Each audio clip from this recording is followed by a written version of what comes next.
Hello everyone. इस video में हम बात करने वाले हैं कुछ मेजरमेंट के अप्रोच होते हैं किसी भी जीडीपी को या नेशनल इनकम को मेज़र करने के अप्रोचेस होते हैं या मेथड्स कह लो आप। सो वो कौन कौन से अप्रोचेस होते हैं उसके बारे में बात कर रहे हैं। एक तो आपको स्क्रीन पे ही दिख रहा है, प्रोडक्शन या फिर कह सकते हो आउटपुट अप्रोच या फिर मेथड। ठीक है, अगला स्लाइड पे income method and there is one more expenditure method. ठीक है, इन तीनों के बारे में बात करते हैं, बारी बारी समझते हैं। So the measurement of GDP, gross domestic product का मेजरमेंट कैसे किया जाता है is a fundamental for assessing the economic performance of a country. सबसे बेसिक चीज़ है, अगर किसी भी देश की इकोनॉमिक परफॉर्मेंस को समझना है तो जीडीपी को मेज़र करो या फिर मतलब वही नेशनल इनकम भी कह सकते हो आप इसको। सो इसको मेज़र करके आपको समझ आता है कि जीडीपी कैसा परफॉर्म करी किसी देश का, स्टेट का, सिटी का। ठीक है, चाहो तो आप अपने पर्सनल फैमिली के ऊपर भी अप्लाई कर सकते हो चाहो तो। ठीक है, अगर मैच कर पा रहा है, आपको लगे कि कैसे अप्लाई करना है तो। सो अप्रोचेस तीन हैं जैसे कि मैंने बताया। तो पहला अप्रोच है प्रोडक्शन वाला। ठीक है, जिसमें हम फोकस करते हैं प्रोडक्शन या फिर आउटपुट जो हो रहा है उसको कैलकुलेट करके उसके मेथड के थ्रू करना। देखते हैं कैसे। This method calculates GDP bye summing सब कुछ सम करना the value of all goods and services produce in an economy. जो भी एक देश में जितने भी प्रोडक्ट्स बन रहे हैं, सर्विसेज बन रहे हैं, जो कुछ हो रहा है उसको सम कर देना और उसके थ्रू इसको कैलकुलेट किया जाता है। It focuses on output produce by various sectors. जितने भी सेक्टर्स हैं आपके देश की इकोनॉमी के, हमारे देश की इकोनॉमी के, primary sector, secondary sector, tertiary sector और भी कई सारे होते हैं। सो उन सब में से जितना भी आउटपुट निकल रहा है, चाहे वो सर्विस का हो, मैन्युफैक्चरिंग का हो, है ना, फार्मिंग का हो, अलग अलग सेक्टर्स हैं, है ना, तो जितना भी आउटपुट निकल रहा है उसको सम कर देना और दैट्स योर प्रोडक्शन और आउटपुट मेथड का अप्रोच कह लो आप। ठीक है, ये थोड़ा सा इसका बेसिक सा फॉर्मूला है।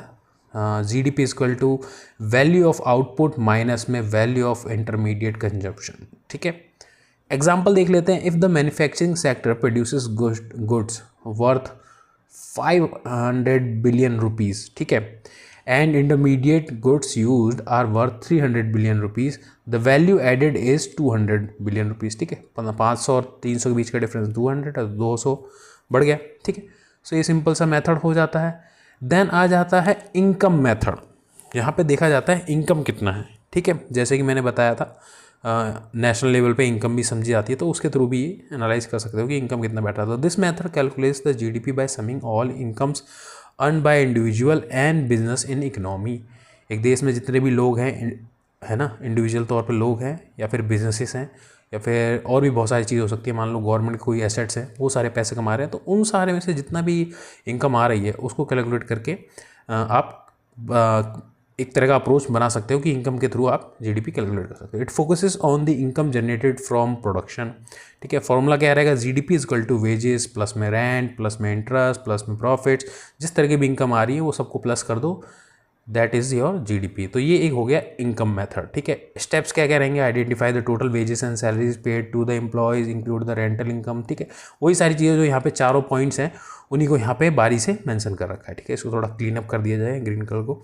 सो नाउ एग्जांपल के तौर पे देख लो। If wages are 300 billion rupees, rent is 50 billion rupees, interest is 20 billion rupees and profit is are 130 billion rupees, तो इस सबको कैलकुलेट करोगे कितना आ जाएगा, 500 बिलियन रुपीज़। तो दिस इज़ योर जीडीपी। ठीक है, आगे बढ़ते हैं। The third point and third approach और मेथड कह लो आप, that is a expenditure method. Expenditure क्या हो जाता है, खर्चे, चाहे आपके घर के खर्चे हों, चाहे एक स्टेट के खर्चे हों, चाहे देश के लेवल पर खर्चे हों, तो खर्चों के थ्रू भी आप जीडीपी को निकाल सकते हो। This method calculates the GDP bye summing all the expenditure made on final goods and services. ठीक है, जितने भी मान लो किसी गुड्स को बनाने में कितना खर्चा लगा, सर्विसेज को देने में कितना खर्चा लगा, और भी कई सारी चीज़ें आती है, तो जो भी एक्सपेंडिचर्स हो रहे हैं, खर्चे हो रहे हैं, उनको मेजर करके आप सम करके आप जीडीपी निकाल सकते हो। This is also an another approach. It focuses on spending by different sector on the economy. Formula क्या रहेगा, GDP is equal to consumption, ठीक है, प्लस में इन्वेस्टमेंट प्लस में government spending plus export minus import. ठीक है, तो वहाँ पे आपका नेट इम्पोर्ट एक्सपोर्ट आएगा, उसको आप इसमें प्लस कर दोगे। So that's your formula. So these are the some of the steps, बारी बारी से आप समझ सकते हो। इन सारे जो पॉइंट यहाँ पे ऊपर मेंशन है उन्हीं को यहाँ पे मेंशन कर रखा है। Like you can see consumption expenditure bye house hold, जैसे कि मैंने बताया कितना खर्चा हो रहा है आपके घर में वगैरह। इन्वेस्टमेंट एक्सपेंडिचर कितना कर रहे हैं बिजनेसेस, ठीक है। गवर्नमेंट कितने स्पेंड कर रही है गुड्स एंड सर्विसेज में या फिर और भी किसी इंफ्रास्ट्रक्चर डेवलपमेंट प्रोजेक्ट्स में।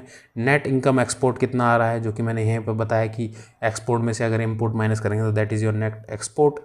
एग्जाम्पल के तौर पे देख लेंगे, if consumption is $250 billion, investment is $150 billion कह रहा हूँ मैं, sorry rupees, and 150 billion rupees, और गवर्नमेंट स्पेंडिंग मान लो 100 बिलियन रुपीज़ है।